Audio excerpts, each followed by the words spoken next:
Approximately shortly before 3 o'clock this afternoon, we received approximately 8 911 calls in a simultaneous fashion stating there was a fire here at 305 Amherst Street. And on the way, it was radioed to us that there were several people trapped in the building. It's a large 6-8 unit building. Fortunately, we had several fire trucks in the area that were on the road. 2 fire trucks arrived less than a minute after the call was received. Immediately they advanced into the apartment that was on fire, first floor right. 1 crew attacked the fire, 1 crew proceeded to search.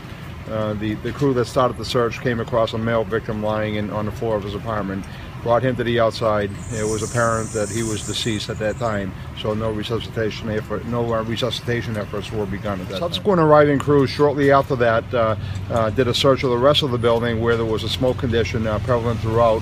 They entered one apartment on the first floor left and discovered a 1-year-old child in that apartment alone. Mom was on the outside, somewhere on the outside, but they removed that little girl to safety. Can you children why the children were unattended at the time?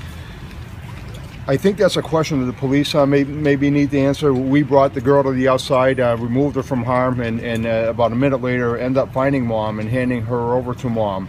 The police are looking into that from any, why them circumstances were the way they were. She's probably 21, 22 months old, and she was observed looking out the window at the proceedings that were going on. Gave her the child. Mom was safe, the child was safe, and we were proud to make that rescue and proud to hand the child over to Mom. The child was not even transported to the hospital, and the child's going to be okay. We are receiving different reports, and we're part of the investigation between the City of Manchester Fire Investigation Bureau and the State Fire Marshal's Office, looking into all circumstances which may have contributed to this man's death, which I can't speak to right now.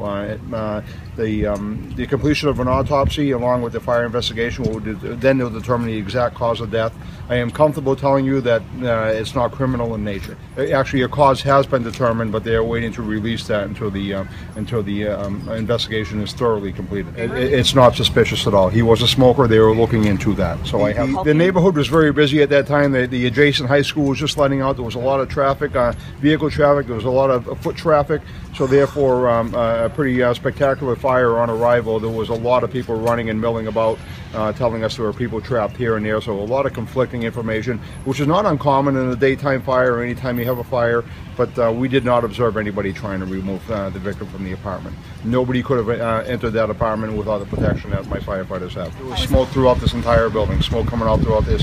You understand, it's an old building. It's approximately a 100-year-old building, balloon frame construction, typical inner city building that fire travels rapidly throughout. We were fortunate of a quick stop on a fire, but smoke permeated the entire building, and there was smoke in every single apartment. But has his name been released? They have. There was his sister showed up shortly after the call.